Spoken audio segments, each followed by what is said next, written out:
This episode of the Flush Podcast is brought to you by Federal Premium Ammunition and by Onyx Hunt, the #1 GPS hunting map app. Onyx, know where you stand. Today I'm talking with Matt Breuer, the founder of North Country Guide Service in Northwest Minnesota. Matt's a lifelong bird hunter that follows grouse year-round.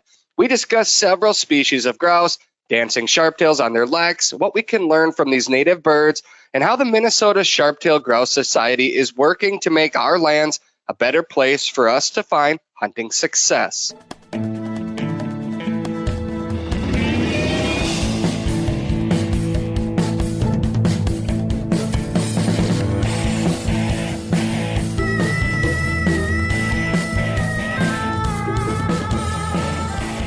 Welcome to another episode of the Flush Podcast. I'm Travis Frank. I'm your host. Brandon Morton is our producer. Today, I am joined by Matt Breuer, a man that I have hunted with before, but it's been several years. Matt, welcome to the Flush Podcast. How are you doing on this fine spring day?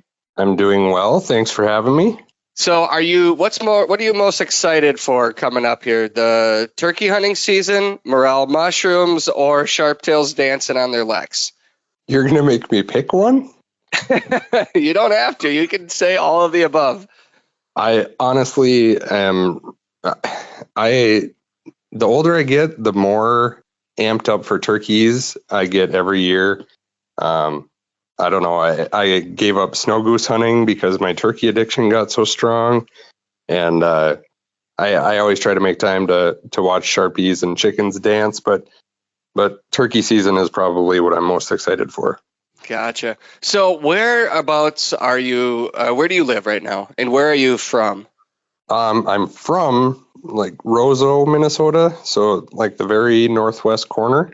Grew up in Thief River Falls, which is kind of in the northwest area as well. Went to school in Grand Forks, North Dakota, and now live in Bemidji. And I've been here for 20 years. Gotcha. You said you're excited about the turkey hunting up there, but you didn't have turkeys when you were a kid, right? How long ago?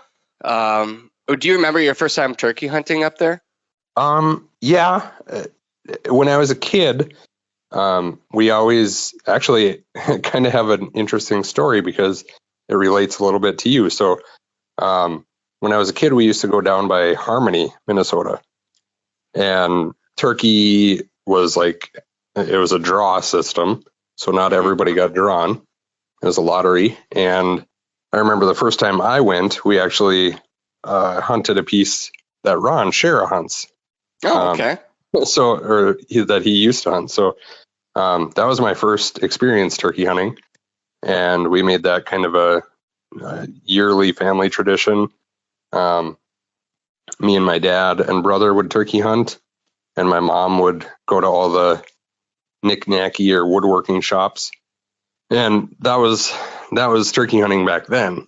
And then actually, because of grouse hunting, I started seeing a lot of turkeys start to show up around this area, a little bit south, down toward Park Rapids, Minnesota, which is about an hour south of me. We started seeing a lot of birds in the fall, and once they opened up turkeys in this area, then we obviously jumped on it and started hunting them more locally. But I was still having to drive an hour to turkey hunt, so a lot of really early mornings. Yeah. But now I oftentimes have turkeys wake me up in the morning because they're gobbling right outside my window, and they roost in the oak trees back behind our property, and I'll have them in my pasture or feeding in my crabapple tree. So now they're super awesome. abundant. That spring gobble, just that sound, it just it echoes. And you've got young kids. So my oldest is 6, and we've been practicing a lot, and he's just an incredible shot. He hasn't missed a shot with his shotgun now in I get it. It's a shotgun. You've got a lot of BBs going out there, but he hasn't missed for a couple of days that we've been shooting now. So I'm really excited to take him out into the field. And your kids go with you as well, right? Yeah, that's one of my favorite things about turkey hunting is we're usually really successful, and it's a great activity for kids, especially. It's not like you have to wake up at 4 a.m. And sneak in or anything. We oftentimes have success, like even when the kids get out of school, we'll drive to a property we have permission on, or jump onto the county land next to us, or even just slide back into our pasture, and we can get an evening hunt in. And when the birds are hot, you can call them in any time of day. So I think my daughter, she's 10, and I think she's killed 3 or 4 birds already. And my son Tate, he's 13, and he actually comes with me on my annual Black Hills turkey hunt, and trying to branch him out to some more states and some of the other subspecies. Nice. I think he's killed like 7 or 8 birds now. So it's something we love doing. And once my first season opens in South Dakota on April 10th, and I don't think we have a minute of free time between work and trying to get over to some dancing grounds, doing a little morel picking, and a lot of turkey hunting. So, well, this is nothing new for you, though. You don't have a downtime of the year. I feel like of all the people I've met, I relate most closely to you, because you and I have very similar interests. I watch, the things you're doing on Facebook or Instagram, and you're always hunting or fishing for something. So we should run through a checklist here of all the things that you do on any given year. First of all, you work a full-time job, right? You're a dad. Second of all, then you're a fishing guide, correct? How long have you been a fishing guide? For 18 years.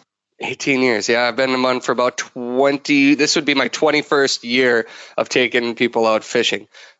You actually guide people for bear hunting too, or do you still do that? Yep. And we guide for deer and waterfowl and cranes. Cranes are one of our big things, because there aren't very many states that allow it. And even in Minnesota, it's such a small section of the state where you can actually hunt cranes that's a popular one for us. Bears, fish, ice fishing. We do fish house rentals. And then we, about 5 years ago, added wild edibles. And you've been on a wild edibles trip with us. Yeah. So we started guiding for that, and that's been really popular, with the whole forest to table movement. I don't even know what else we do. Do you sleep? Everything. When do you sleep? I don't sleep very much, but I try to do it every day. Well, you sleep during the day too a lot of times, right? Because you just got off a night shift. What do you do what's your full-time job? I'm a dual board certified sleep technologist. So I'm the lead at the sleep lab in Bemidji. So. Gotcha. How many people that come in, how often do they leave and you tell them, sorry, you get sleep apnea? I mean, is it I would assume if they're coming in, it's a pretty high percentage? Yeah. I mean, the education behind sleep medicine has gotten so good that most providers who specialize in it and refer people over, they know what they're doing. And I would say, I don't know, 80% of our patients have sleep apnea or some other sleep disorder. What do you do when you're staring at people sleeping? What do you do when you're on your phone studying up on on birds, or what? How do you pass that time? Well, hopefully my boss isn't listening to this, but there's, I mean, you're always charting and watching vitals and sleep waves and things like that. And if a patient's on treatment, it's pretty busy. But if you've got a slow night, there's not a lot to do. So luckily our office has a television in it, and lucky for today's day and age, we all have cell phones. So I have Onyx open a lot, or Navionics, or or I might be watching something on YouTube or doing research or whatever. But yeah, it's always something outdoor related if I'm tinkering around and have downtime. So Well, I just went through our library of shows that for the flush that we've published on our YouTube channel. And Matt, our hunt is not up yet. We don't have that season. Yeah, it's not on. We can't stream it. We got to hunt together again because our hunt was back in 2015, which that's crazy to me. It doesn't seem like it's been that long. No. Bob St. Pierre, and myself, we hunted grouse up in northwest Minnesota, and we went after cranes on that hunt. But that's just one of those hunts that is kind of I love that part of the state. So one of my best friends, he has a cabin up in the woods up just south of Roseau, and we deer hunt up there, we grouse hunt up there, sharptails and rough grouse. But that's just one of those parts of bird country that a lot of hunters don't go to, and that's your home up there, right? And I specifically remember on that hunt, you were jacked up to go to the spot. This is one of your favorite places. You hunted it your whole life, and there was just a cloud of smoke when we were driving. I remember looking at your face, like, just all of a sudden you went from like excitement to almost horror. As we pulled up, the field was charred because it was burnt, and the landowner had passed away, and that field had been taken out of natural habitat and was about to be planted. Now, I don't know what happened since then, but I'm guessing you probably do. Yeah. So when the landowner passed away, and that was a sad deal because I had known her most of my life. If you remember, my sister and my brother-in-law live kitty corner from her. So, and my sister's 9 years older than me. So I had been in that area a lot and knew the older gal who owned that property. And when she passed away, it was taken out of CRP and it turned into corn, and then they rotated in beans.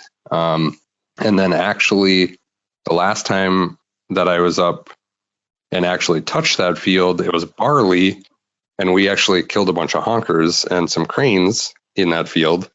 So not all is lost, but I sure miss the days when it was CRP, and I hate to say it was a little bit overgrown CRP, but it was a mecca. I mean, that place was loaded with Sharpies and Huns, and there was this little island of aspen in the middle, and it would hold roughies. So and I know people who shot big deer out there. I never deer hunted it, but that little section was it was a mecca, and it was really sad to see it burn. But wildlife still use it, just in a different way now. Mm-hmm. I'm assuming you haven't taken a sharp-tailed grouse off of it since that day. No, but I do recall I was scouting for geese one day, and there was a little covey of Sharpies standing on the gravel road, like right in front of her place, because her house still stands there.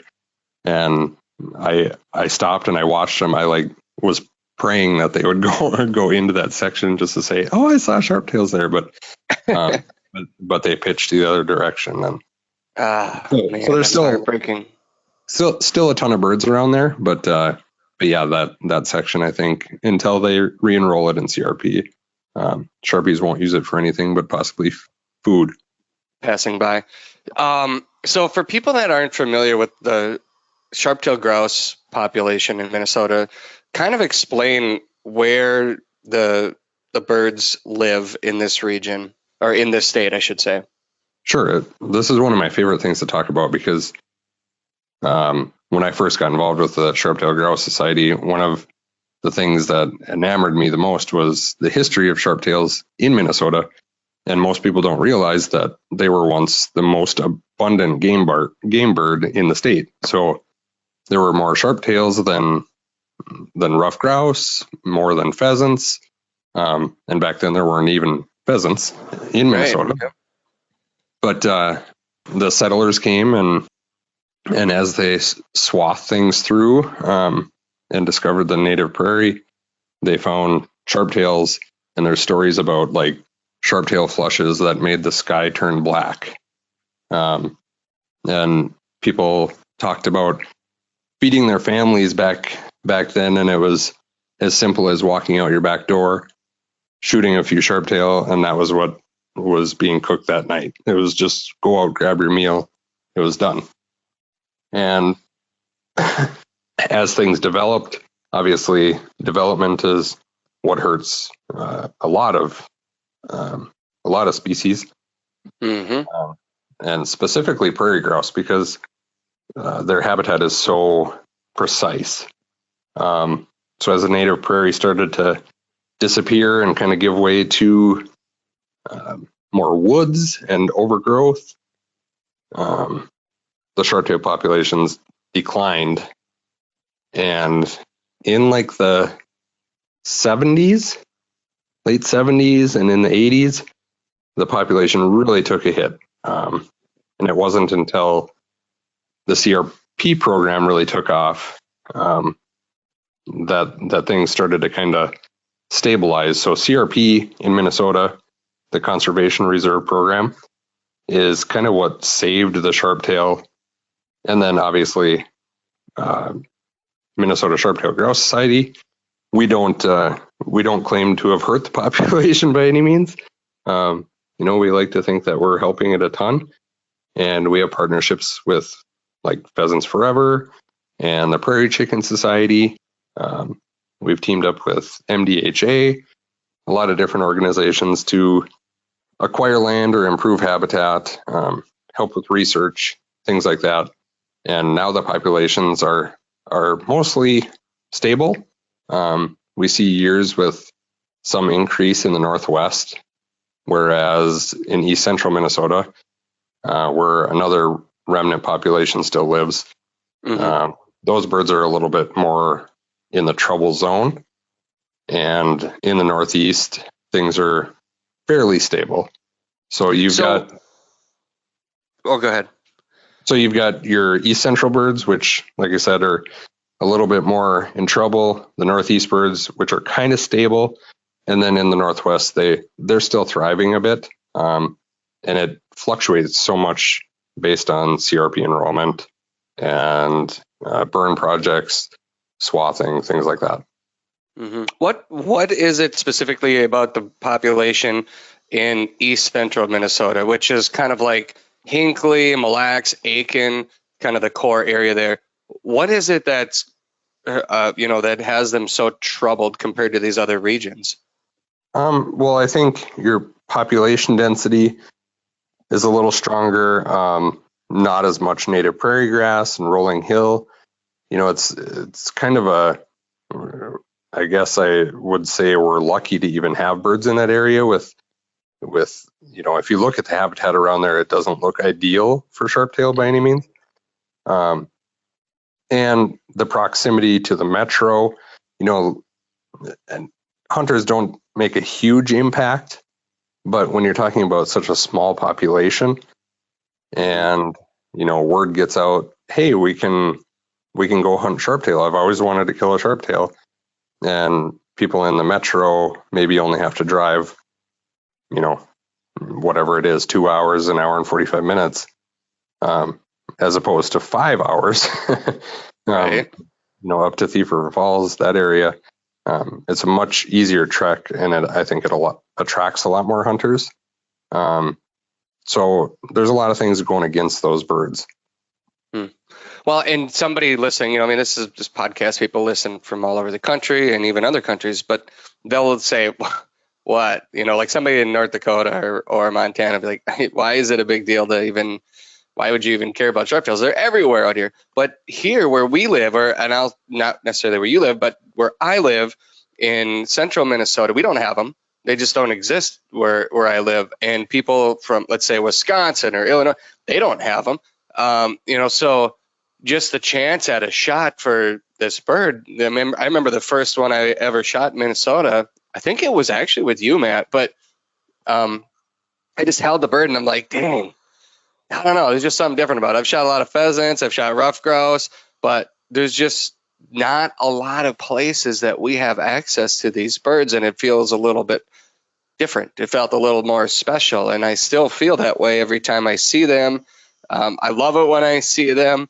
I know a lot about them in our state now, and obviously I enjoy hunting them, but they're different in Minnesota. Their behavior is different. Their habitat that they live in is different compared to out west. Where you hunt them, you could walk in beautiful grass all day and maybe not see that many birds, but you step into the willows and that's where they seem to hold, right? Yeah, a lot of times. Or I guess from doing it for so long, I've learned like the types of grass that they like. So if someone from, say, Montana were to come to Minnesota and hunt sharptail, I don't know that they would have great success because they would probably hunt all the mid-size wispy grass, which is, very synonymous with sharptail. And I would be over here zigzagging, going from thistle patch to thistle patch, and hitting all the short willow bunches and kicking up birds left and right. It makes shooting a little different, especially if you get into some of that mid-sized willow. But yeah, it's way different than hunting them out west. It's a whole different world. You're looking for completely different things. So, well, and a lot of the sharptail grouse hunters out west, they're going to be looking for ridges, hilltops. The topography is a little bit different too. Whereas in Northwest Minnesota, it's about as flat as you can get. For for counties, you might only have like a couple of foot elevation change from one end of the county to the other. I mean, it doesn't change a lot. So that's another difference in there. But how often do you flush, when you get into some of the little bit thicker cover, how often are you flushing sharptail grouse and rough grouse in the same hunt? More often than most people would think. I mean, you think of sharptail habitat, and it's always thought to be largely open. But when we get into some of those thicker patches, I remember doing a filmed hunt with a student who won a writing contest, and a few of us board members took her and her dad out, and we had a film crew with us.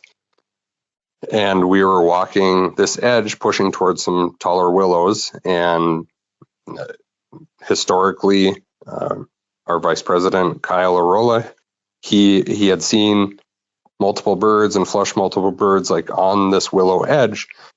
So we're pushing toward that, expecting the birds to be at the edge of this field. And as we're walking up, we're like, hey, there's sharptail in the tree. And there were like 3 birds up in the thicker willows, or the taller willows. And as we got closer, we realized they were 3 rough grouse. And I think one of our board members downed one of the rough grouse. And then as the dogs pushed in to retrieve the bird, all of a sudden, everyone's dog was locking up on point, and all these sharptail were down on the ground. So it was a very unique situation where you had both like within yards of each other. That's awesome. So unlike the sharptail population, rough grouse will fluctuate. Their populations will fluctuate. But the sharptails don't seem to go through. Do you see any real population changes that occurred naturally, or is it more so weather-based, bad hatch, that type of thing? Because I feel like sharptail grouse are just so much more resilient for weather, and as long as they have grass on the ground, they can do their thing, right? Yeah, I mean, they're not cyclical like rough grouse. Yeah. You don't get that natural cycle. But definitely weather and habitat are 2 big ones. Obviously some predation, but a lot less than I think people would think. There's obviously an impact there, but not as strong as it is even on rough grouse. So the main factors are, again, like you said, weather and habitat. What's the rough grouse population looking like up there right now? Really good. Last year was phenomenal. I don't know if it was just that we hunted so much, but I think I've been keeping logs since like 1997, and last year was the third best year that I've ever had. And I can't really say it individually because I was letting my son shoot a lot. So, he'd whip up on a bird way before dad would. And, but cumulative number, because anything he bagged, I always say it's my bird too, because I drove you there and walked you there. Right. It's a team effort there. So maybe your success went up because somebody else finally could hit a bird, Matt. Oh, that hurts. In my soul, that hurts. I'm kidding. No, it was good though, and I expect it to be good again this year. Why do you expect it to be good? Just bird numbers I'm seeing around here. As a matter of fact, when I got off work this morning and pulled in my driveway, there was a big fat male roughy sitting in my apple tree. Oh God! He's been there for like 3 weeks every morning, and I'm seeing him driving on my way to work, on my way home from work, and as the snow's been melting, I've been tooling around on the four-wheeler and seeing birds, and we shouldn't fluctuate a ton from last season, and with the bird numbers being as good as they were last season, this year, even if we are on the decline, it should still be pretty good. Are you seeing the grouse drumming yet? Rough grouse? I heard my first drummer, I think it was Saturday or Sunday. Saturday. This past Saturday was the first drummer I heard. It was calm, sunny, and it was like right before sunset. I heard just a faint, distant drummer, and that was the first one I've heard. But we've had like 6 or 7 or 5 days, I guess, of pretty strong winds. Weather's been really good, very conducive to birds drumming, but I don't think I would hear them because of the wind. But they're definitely going. I always love it when somebody that doesn't know what that sound is hears it. They're like, "Is that like an old tractor starting up in the woods, or what in the heck is that sound?" But it is one of those unmistakable noises. When you hear it, you're like, "That is cool." Okay, so I want to talk about what the Minnesota Sharptail Grouse Society does each spring, because we're coming up on a time of the year when hunters or anybody, bird watchers, can go out and actually watch this spring dance, right? So you guys put out blinds for people to go sit in. Is that correct? Yeah, and I hate to be the bearer of bad news, but then don't. No, only good news today, Matt. Only good news. Don't tell me you guys aren't doing it this year. Well, the good news is there are other agencies and other places that put out viewing blinds, but ours are in association with the DNR, and due to COVID restrictions and stuff, the DNR is not doing the viewing blinds. So all of our blinds are going to sit dormant this year, and but you can still contact places like the Nature Conservancy. So I urge people to still go do it, whether you're in one of our blinds or someone else's. I don't really care. I just want people to experience it. Right. So, okay, now that I can't come up and go sit in the blind, thank you very much. Tell me exactly, walk me through, like, what do you see out there for somebody that's never seen the dance? It is one of the coolest natural sights in the world. Yeah, well, you could still come up here and do it. We could drive over, closer to like Crookston, and you get the chance at prairie chickens and sharptails together. So you sneak into a blind early in the morning, and they're preset blinds that are on dancing grounds that these birds use year after year after year, as long as the habitat isn't impacted. As long as that prairie still stays the same, those birds are going to use it every year. So they'll set out a blind, you sneak in early, well before the sun comes up. And as the sun starts to rise, before you even see one, more than likely you're going to hear one. And what do they sound like? I know you can do a good impression. What do they sound like? I don't think I can do a good impression, but Now, you'll with that start attitude, come on, what do you got? Let's hear it. you'll start to hear the coos, and it'll just be like whoo, whoo, whoo. And they'll start with the cooing, and then as the sun comes up and they start to congregate on the dance floor, which is usually like a mound that'll be matted down a little bit from them dancing. Then they'll start stomping their feet rapidly, and they'll stick their two primary tail feathers up and rapidly move those back and forth, and it'll make a ticking sound. It's a sound, if you've never experienced it, you would have no comprehension of what that sound is at all. It's such a fast, just tick, tick, tick, tick, tick, tick. And you team that with them stomping their feet, and then you get like the bloop sound from them filling their air sacs and deflating them. And the males have these big, bright, beautiful purple air sacs on the side of their neck, and they fill up with air and then release it, and it makes like almost like a raindrop hitting calm water, like that poop.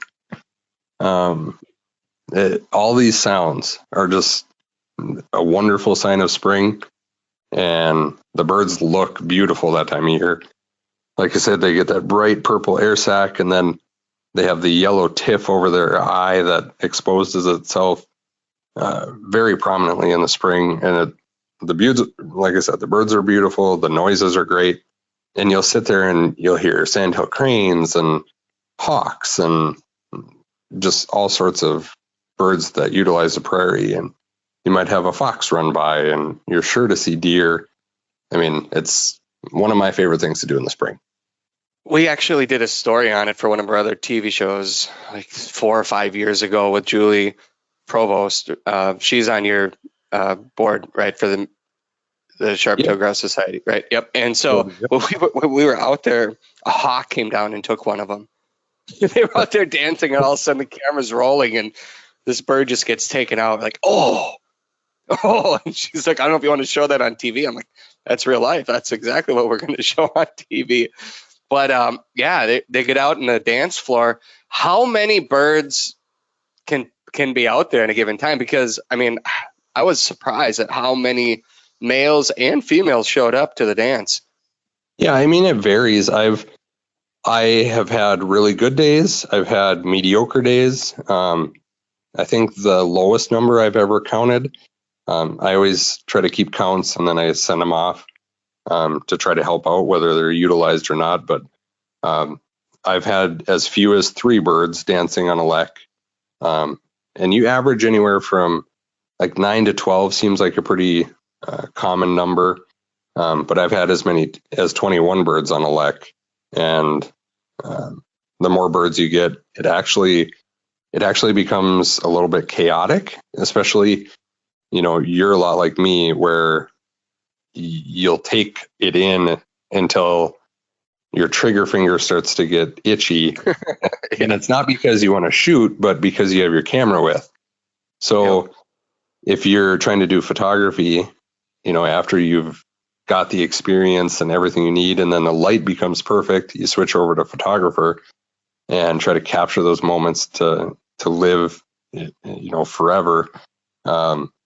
It starts to get a little bit confusing because you're trying to follow one bird, and then there's 2 birds fighting on one corner of the lek, and you're trying to capture that because they'll jump and claw at each other with their feet. And then right as you're about to snap a photo, 2 others will jump on the other side, so you're switching back and forth. So when you can get like 7, 8 birds on a lek, it's perfect for the sounds, for actually enjoying picking out a bird or 2 and enjoying them. And you can get some of those fight scenes and really concentrate on dancing. And these birds are going to be, we've had birds dancing on top of blinds before. I mean, they will stand on the roof and dance. And you'll have them up there spectating. I've unzipped a door on one of the pop-up blinds before to photo sharp-tails that are like 5, 6 yards from the blind. So they're close. I mean, it's not something where you're watching with binoculars or a long lens. you're in it. You're on the dancing grounds with them.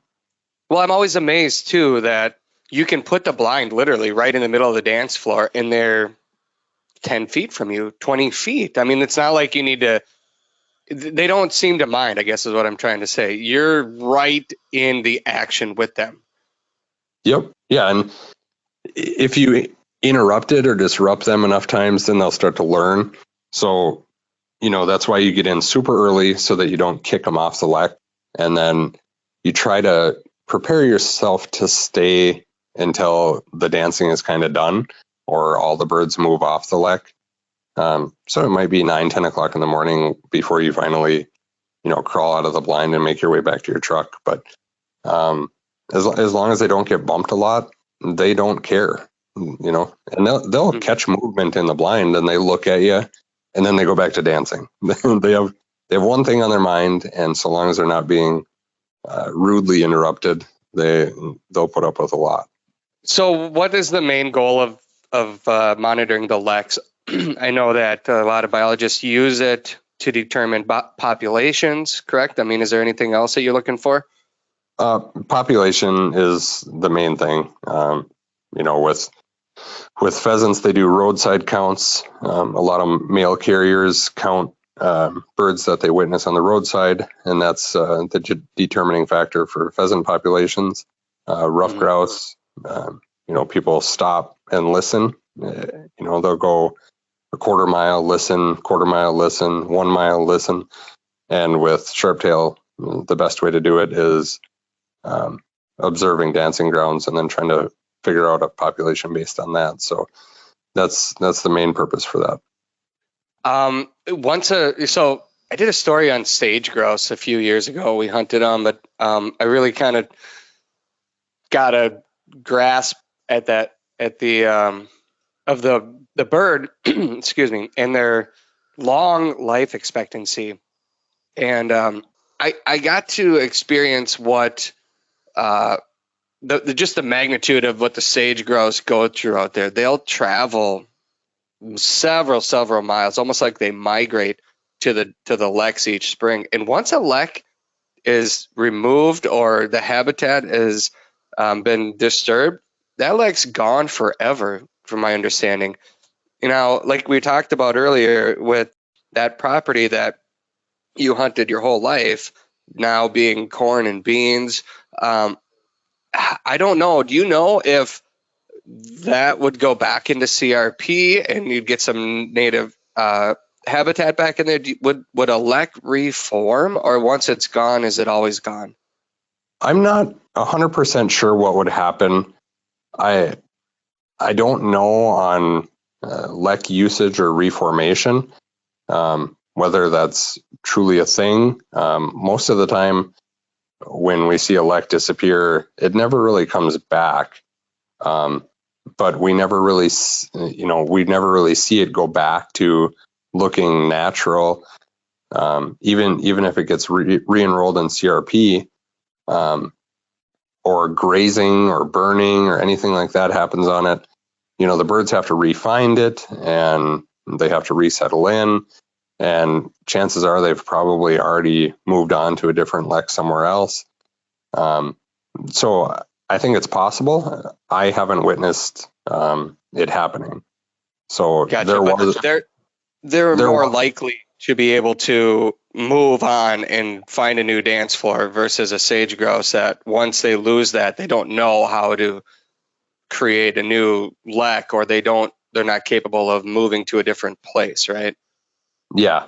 And like an interesting contrast between sage and sharptail is like if, let's say they need somebody buys property in Wyoming or Montana or whatever, and they decide that they need to put a gravel road through there.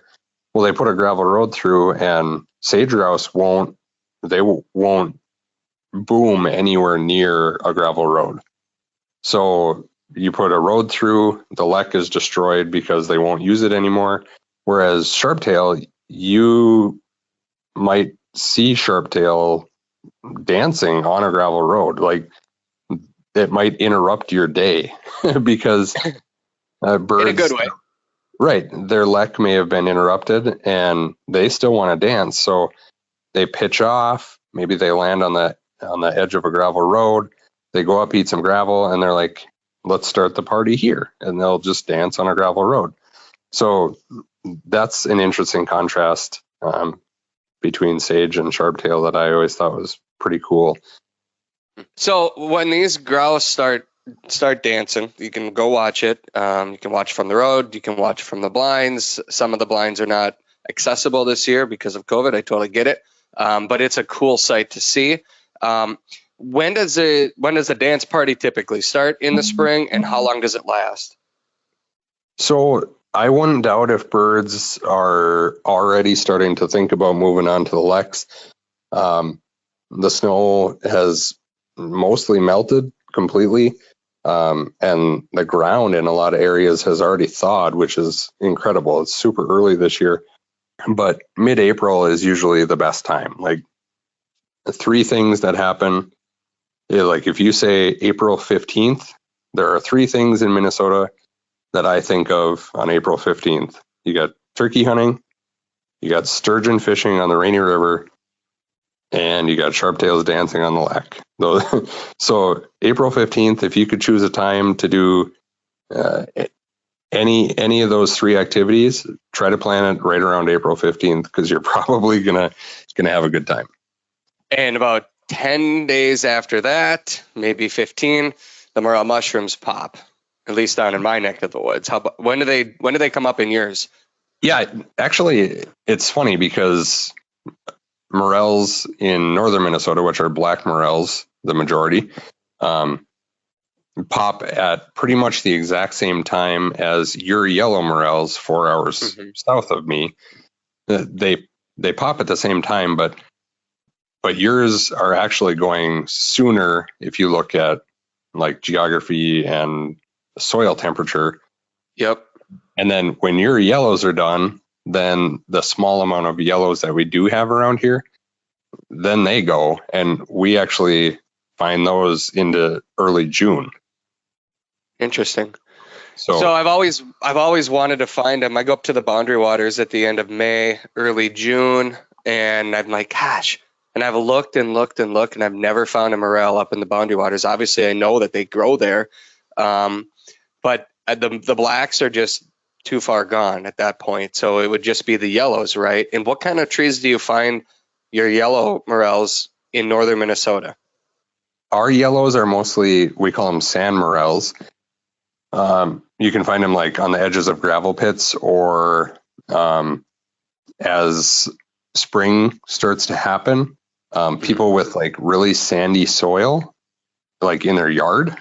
If they have really sandy soil, as soon as they start, like, they mow that first time, or they start, running the grader across their driveway, all of a sudden the yellow morels will start to pop because of the disturbance in the ground on the edges. Yeah, the disturbance is the biggest thing. So burn areas, right? I mean, for your blacks, you're looking at burn areas typically, or logged areas. No, so burn morels are different from our black morels here. I've done picking for burn morels, and that's kind of a whole different ball game. But here you're looking for like 7 to 15-year-old aspen regrowth. Okay. So you'll know exactly what I'm talking about, and many listeners probably will too. Like, think of the perfect woodcock habitat. Yep.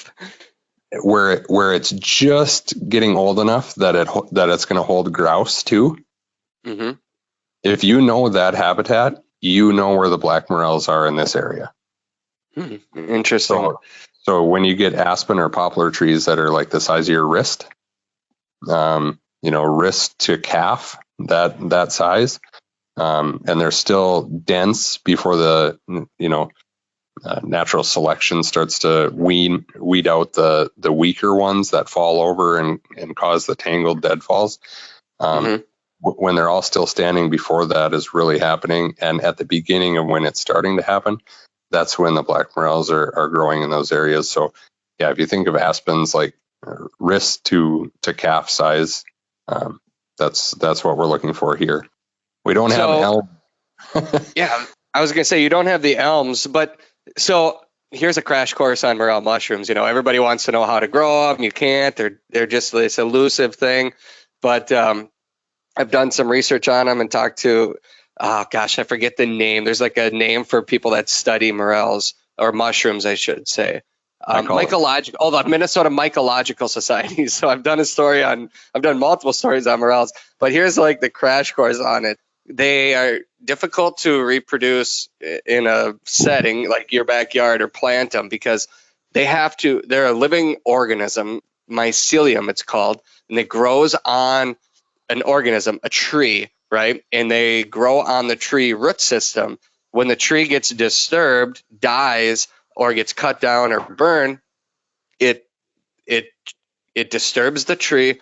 The mycelium's like, I got to get out of here. I got to find a new host. So they come out of the ground. The result is the fruit, which is the mushroom that pops out of the ground. And then millions of tiny microscopic spores go into the air, and they find a new organism, another tree to attach to, and the process continues again and again. So it's interesting how that whole organism, the fungus, the fungi, the morel mushroom lives, but that's essentially why people find them in a lot of areas that, like the Dutch elm disease, in the southern half of Minnesota, the Dakotas, Iowa, Wisconsin, we find them around these elm trees that are dying, not dead, dying. So once the bark starts to fall, and that's your giveaway, and you might have a year or two, or if it's a really big tree, you might have 3 years.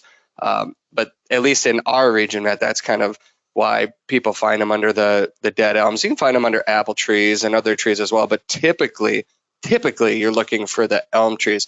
Now, how long do you find, if you find a hot spot up north, how long can you go back to that area and find morels? How many years? Typically, if you catch them right at the beginning, you can get probably 7 to 8 years out of a spot. Wow. See, that's awesome. That is awesome. What causes them to pop in in those particular spots? Because it doesn't sound like your trees are being disturbed, right? Well, they are to some extent. Like I said, you think of those aspen thickets, how hard it is to walk through them because they're so tightly packed. Yeah. And then every year, as the stronger trees grow, the younger or the weaker ones that are maybe a bit smaller, they're dying. So they're actually falling off at the base and tipping.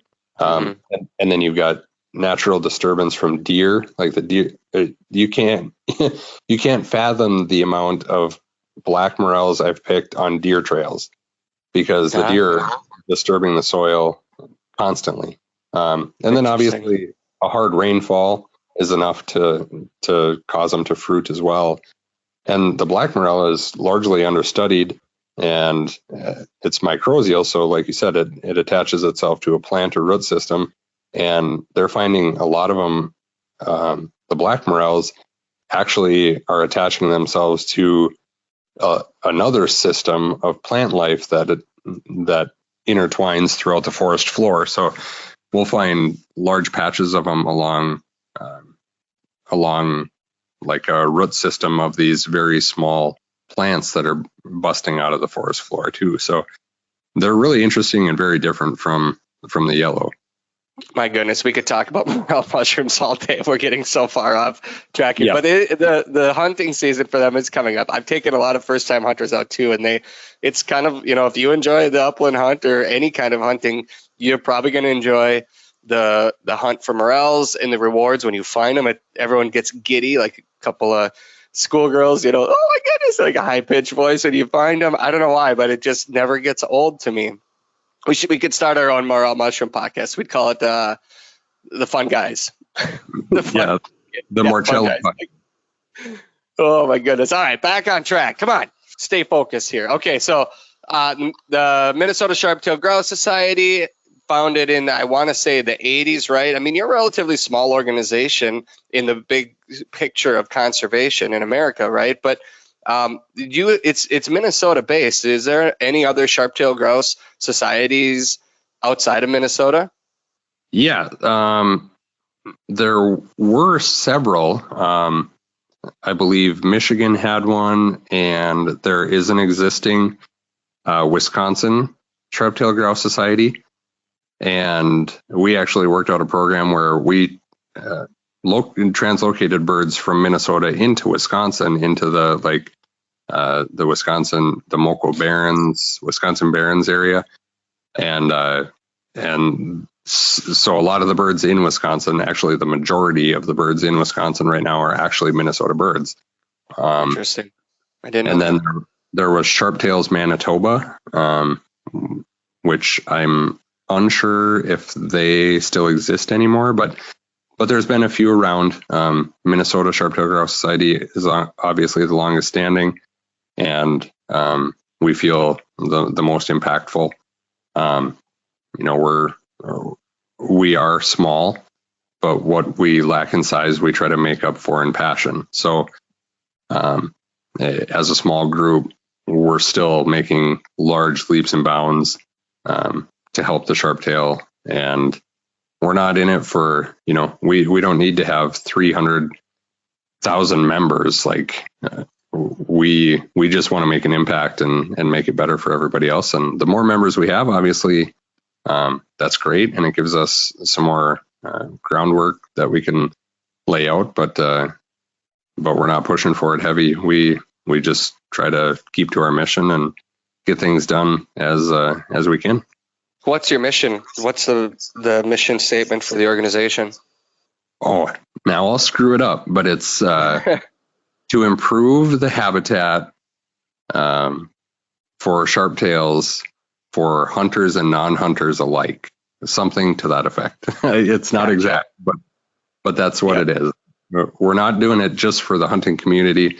We're doing it for people who love birds, or people who love wildlife in general, because what we do doesn't just impact sharp-tails either. Like if we do like brush cutting or a burn project, you're helping so many different species. You're helping with fawning for deer in the spring. Does can hide their fawns in that short grass, and it works perfect for them.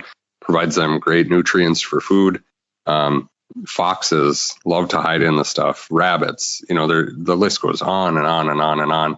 And there are several bird species that only use these native prairies, and there are birds that are in far worse shape than the sharp-tail that depend on the same habitat the sharp-tail does. So we're impacting more than just the sharp-tail. We're impacting wildlife as a whole. When you're hands on the ground, give me an example of, I know you said, burning and cutting and stuff like that, but like, how do you find a place that you're going to get to work on? Is there parameters that you look for? Is it all public land? Where do you guys work? I leave that to the biology people. They're the ones who put forth all the work in finding these areas and scouting for locations that may be on our radar for purchase, that we want to purchase and turn into long-term use, like a WMA or something.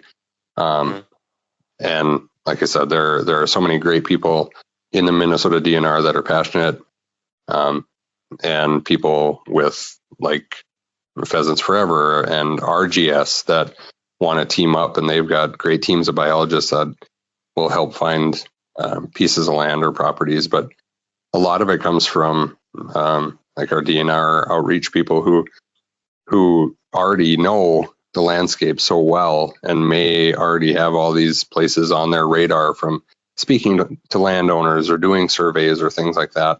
And, they stumble across these little gems that need just a little bit of care to turn them into prime real estate. I got to ask, so you grew up in that area, you've got family that has land, you've got friends that have land, you got access to private ground. Why do you personally care about this mission and volunteering your time when you could go out and hunt take your kids or take friends and go hunt on private land? Why do you personally invest your time in this?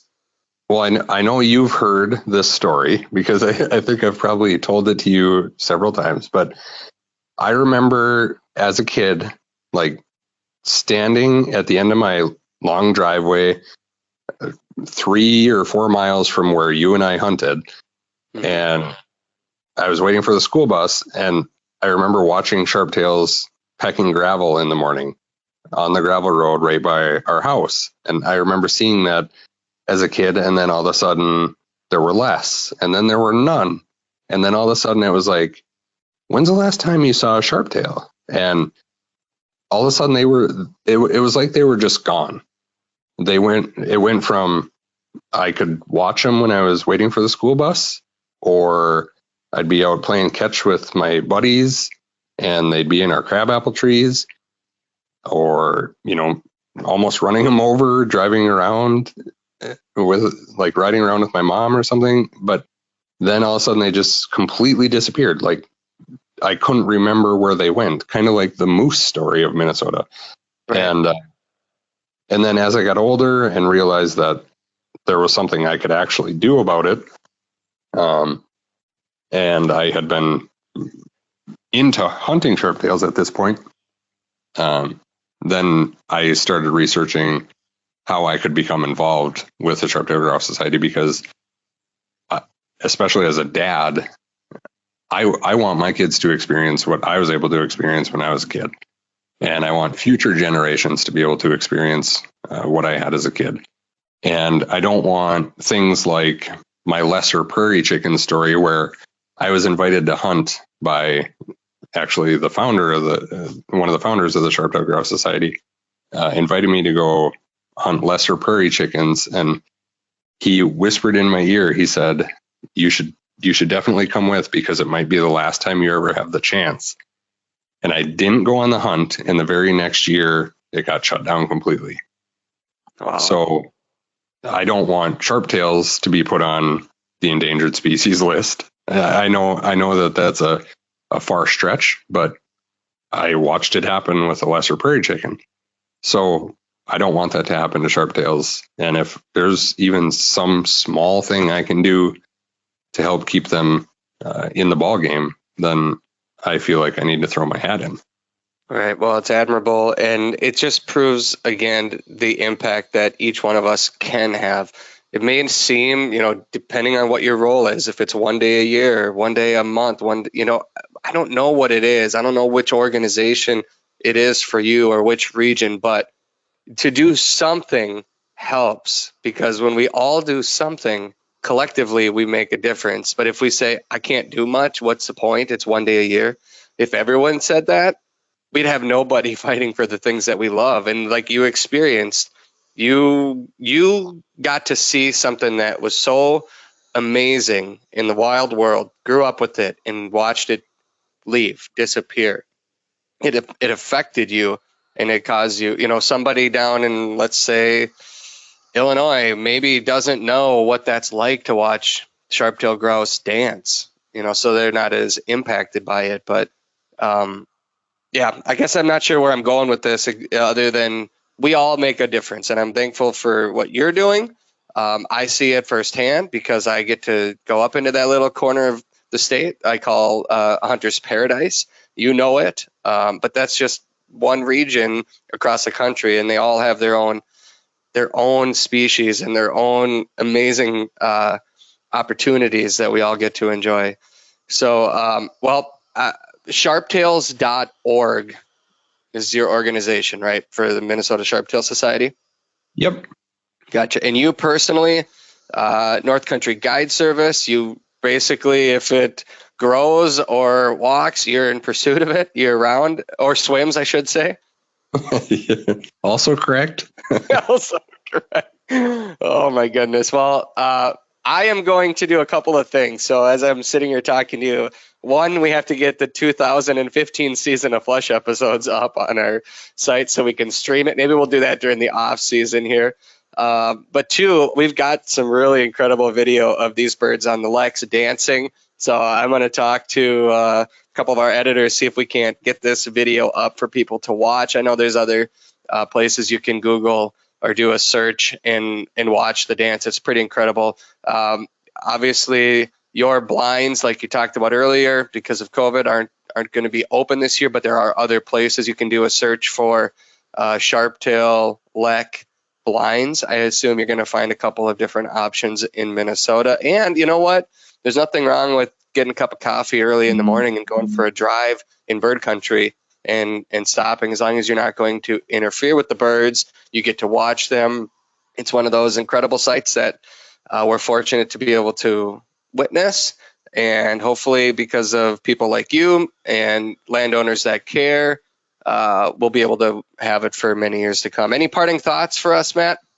No, I just appreciate any chance I have to share my passion about sharptails and bird hunting in general, and hopefully others find that passion as well.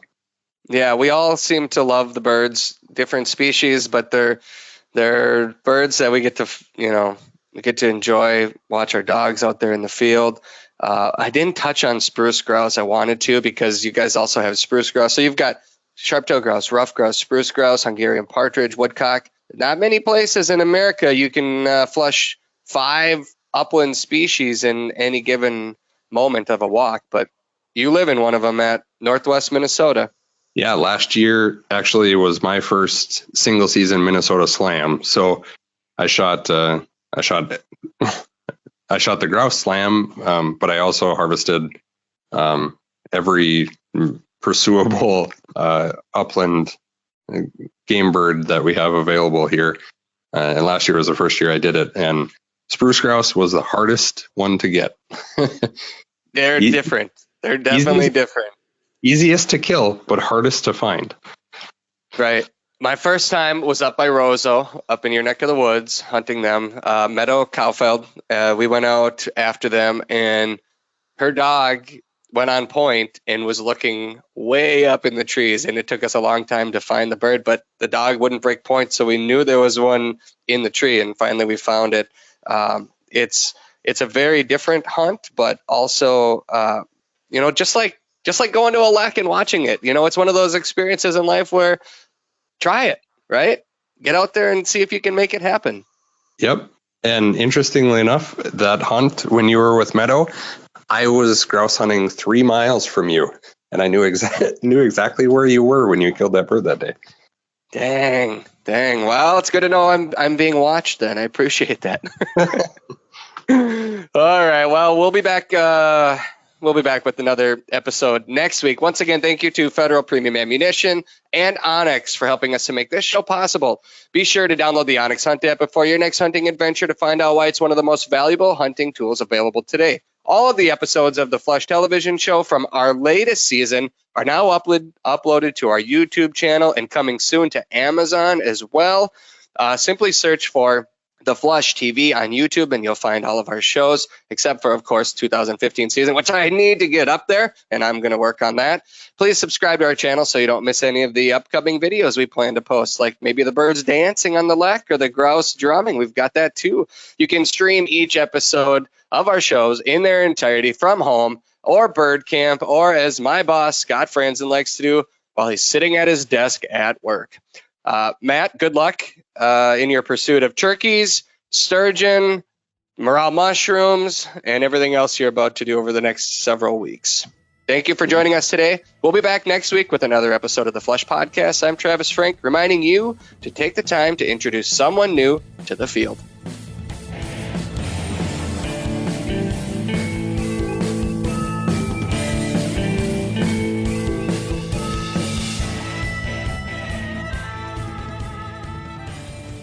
Hey, this is Mike Russo from the Worst Seats in the House podcast. Are you looking for great tasting clean water in your home or cabin? How about an AC or furnace tune-up? If so, go to my one-stop shop for water treatments, plumbing, and heating and cooling, Aquarius Home Services. Aquarius can be your experts for just about anything. If your water is too hard or has bad odor or tastes funky, they're the local authorized dealer for the revolutionary non-electric Kinetico water system. And if you need to get your furnace or AC running properly or a whole new heating or cooling system, they do that too. For more information, go to AquariusHomeservices.com or call 651-356-8542. That's AquariusHomeservices.com or 651-356-8542.